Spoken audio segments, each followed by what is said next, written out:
Welcome to Pine Grove. If it's the first time you've ever joined us online, well, we're very glad you're here, that you've chosen to be here with us this morning. And also to my brothers and sisters of Pine Grove. If you're here, well, I'm certainly glad that you're here. We all just need to join in and worship God this morning. That's what we come here for, is to worship God. To lift up His Word, to hear His Word, and to praise Him.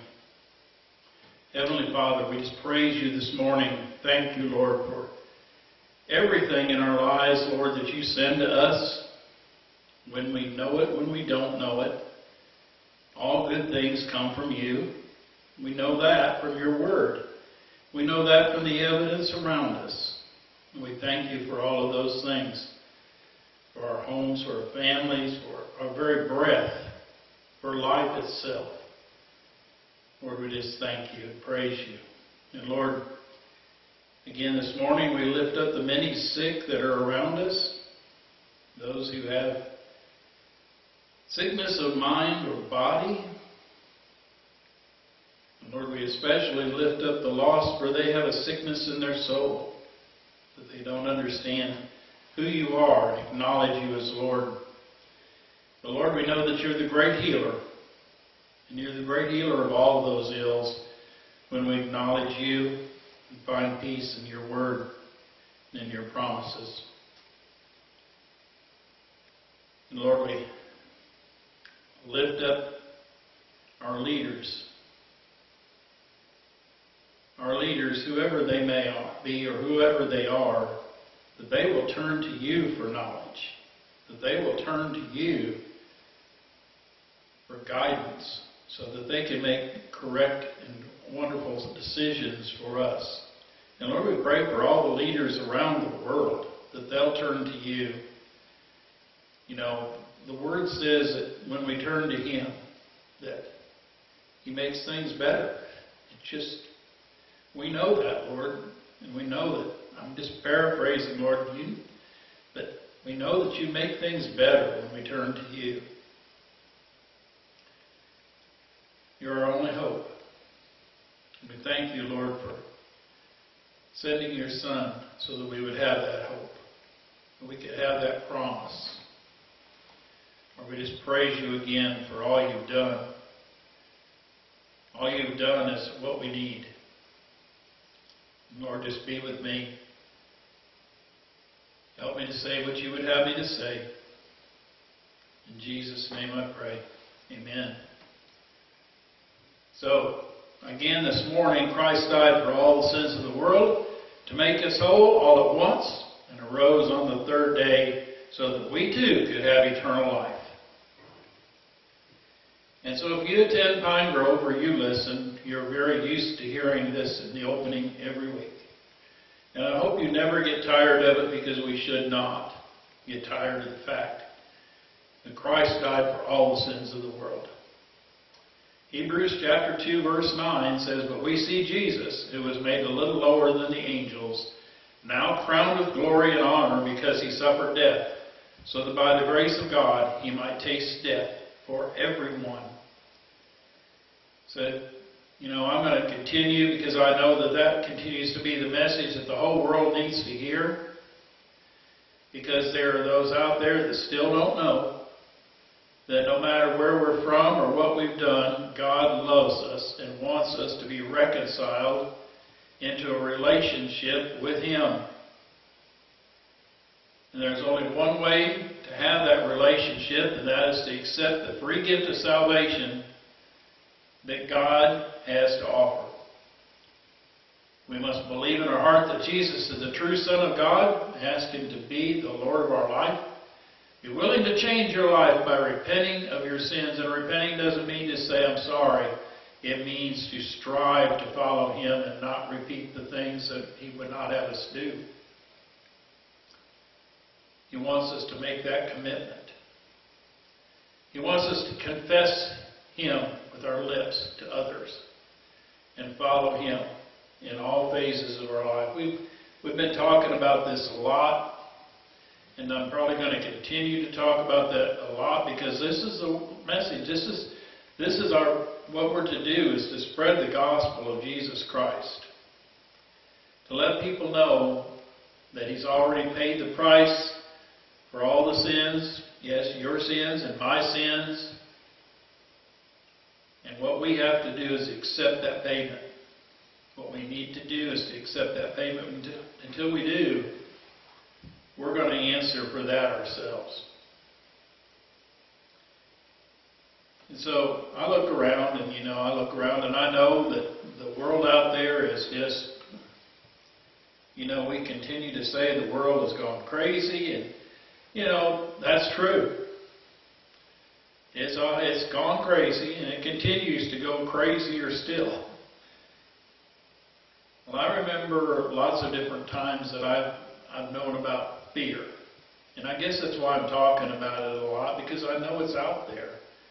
There's lots of fear everywhere, about everything. About losing jobs, about what we're going to do tomorrow, how many people fear, and rightly so, that what they're going to do in the next few days or the next few minutes. And, it's been that way for all my life that I can remember. It just seems that it's even more now. Well, I remember back a long time ago going to school, and there was this course called Knowledge Replaces Fear. And it was a medical self-help first aid course presented by the Civil Defense Department. And, I don't think that exists anymore, the Civil Defense Department, but it was a course that was taught in some of the public schools in 1960s America. And I must have been in the 6th or the 7th grade when it came to our little school. And it did some good things. It taught us first aid, how to do that, some cuts and bruises, and what we could do, even as kids, to, help with that. But it also taught us how to keep food safe from radiation poisoning, and how to find fresh, clean water, and to treat radiation burns and severe injuries, and a lot of other emergency procedures at the time that, this is in the Cold War era. And in that time, it was talking about disaster. And the disaster it was talking about was, of course, another war, namely nuclear war. And it taught us that if it occurred, that it would most likely be fought, at least in part, here in our own country. People were afraid. People were afraid. The talk on the nightly news each evening was about nuclear war. And it seemed very likely. And it was fear, and fear, and fear, and fear. And today, well, things haven't changed that much. Maybe topics have, I don't know, but things haven't changed that much, and people are still afraid. And this morning I want everyone to know that the lost fear mainly because they do not know that God is in control. They do not know that God loves us. They do not know. And Jesus talked about that. And He talked about this fear. In Luke chapter 12, beginning in the 4th verse, it says, I tell you, my friends, do not be afraid of those who kill the body, and after that can do no more. But I will show you whom you should fear. Fear Him who after your body has been killed has authority to throw you into hell. Yes, I tell you, fear Him. Are not 5 sparrows sold for 2 pennies? Yet not one of them is forgotten by God. Indeed, the very hairs of your head are all numbered. Don't be afraid. You're worth more than many sparrows. That may seem confusing, but it's not at all to me, because the old Greek word, we're talking about fear. And the old Greek word that is pronounced phobeo, and it's translated as fear in this passage 3 different times. And it's like many words in the English language today and many words in the Greek or all languages, it still has several meanings. So, if we look at Strong's, and we usually do to define a word, and his definition there, it says, as to frighten, that is, passively to be alarmed, by analogy to be in awe, of that is revere, be, possibly sore afraid, fear, exceedingly, reverence. So look at the first lines. I'm not going to go into all of that, but I want you to look at the first lines. And the first two times, as the meaning, yes, to be frightened, be alarmed. Yes, God has authority to do as He will with us at all. That's what it says. We should be recognized. We should be alarmed. We should be frightened. He has the authority to do with us as He will. And in this case, in the lost, has authority to throw you into hell. It's a very real place, a very real ending. But number 3, as it's used, it says, yes, I tell you, fear Him. And I think that's a different thought. Because I take that definition as to tell us to approach this thought to be in awe of and revere Him. Revere Him because of everything that He knows about us. He knows all there is to know about us. 5 sparrows sold for 2 pennies, yet not one of them is forgotten by God. He knows about everything. And about us, even the very hairs of our head are all numbered. Don't be afraid. You're worth more than many sparrows. How much more? Well, it's so much more that He sent His Son to die for our sins. To die for us, so that we would accept Him and be part of His family. So last week we talked and looked about the armor of God, and we learned that the very fabric of the armor is putting on by believing to trust wholly in Christ. And when we do, we don't need to be feared. We don't need to be alarmed and frightened by the evil of this world. And when we revere and honor and trust Him, Jesus says, do not be afraid. Satan out there raging around like a roaring lion, he wants us all to live in fear. And when the lost fear, they run about not knowing what to look for. We're going on in the 12th chapter of Luke, at the 8th verse. It says, I tell you, whoever publicly acknowledges me before others, the Son of Man will also acknowledge before the angels of God. But whoever disowns me before others will be disowned before the angels of God. And everyone who speaks a word against the Son of Man will be forgiven. But anyone who blasphemes against the Holy Spirit will not be forgiven. And that not forgiven is what to fear when we don't accept Christ. Because there's no hope. But when we do accept Christ, in the 11th verse, it says, when you are brought before synagogues, rulers, and authorities, do not worry about how you will defend yourselves or what you will say, for the Holy Spirit will teach you at that time what you should say. When Christians are confronted with situations meant to bring about our fear, but instead we turn to God's promises, that makes Satan very angry. Very. And he redoubles his efforts and his shouts and his threats and his appearance of fear of the world. I guess that's today why I thought about that old course. And I thought about it just to change it a little. Instead of knowledge replaces fear, I'd like to change it to reverence and obedience to God replaces fear.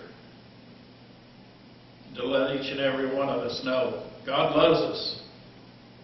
He wants us always to turn to Him.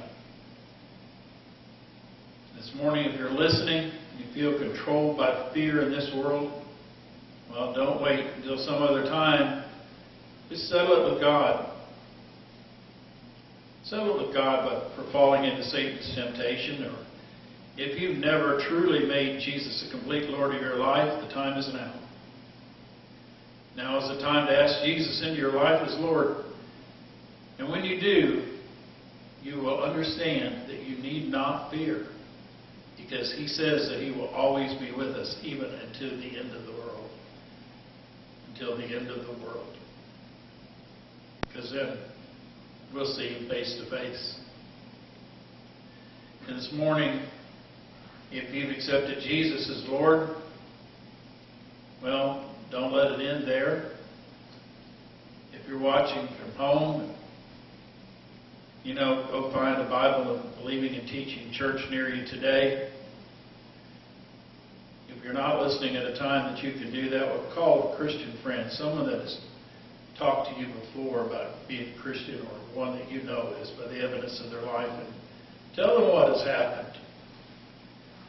Or just tell someone else that you don't know is a Christian what's happened. Tell them what's changed in your life. Tell them that they need not be afraid, because God loves them too. If you don't have a church and you're near here in our area, I tell you each week in North Central Arkansas, I want to welcome you here. Come worship with us. Come worship with us. We'd love to meet you. We'd love to see you. We'd love to have you join in as we go to God. And if you don't know how to find us, well, we're Pine Grove General Baptist Church. We're located at 102 Silver Tree Road in Shirley, Arkansas. We're on any Google map or any other map service. You can find us. We're on a nice paved road. Come see us in this beautiful setting that God created. And with that, remember each and every minute, each and every hour, each and every day, God loves you. God loves you. Heavenly Father, thank you this morning again for this time to be able to speak and to just plead with people to accept your word and to accept your Son as their Savior, Lord. Now, before the time is too late. For we know that you don't promise us any more time. And that we need to come to you while we can. Heavenly Father, thank you. Thank you for showing me the correct path. Lord, walking with me on that path as you will with each of us. If we just turn to you. Go with us. Keep us safe. In Jesus' name we pray. Amen. Again, go tell someone this morning that God loves you. Tell yourself. And have a great day.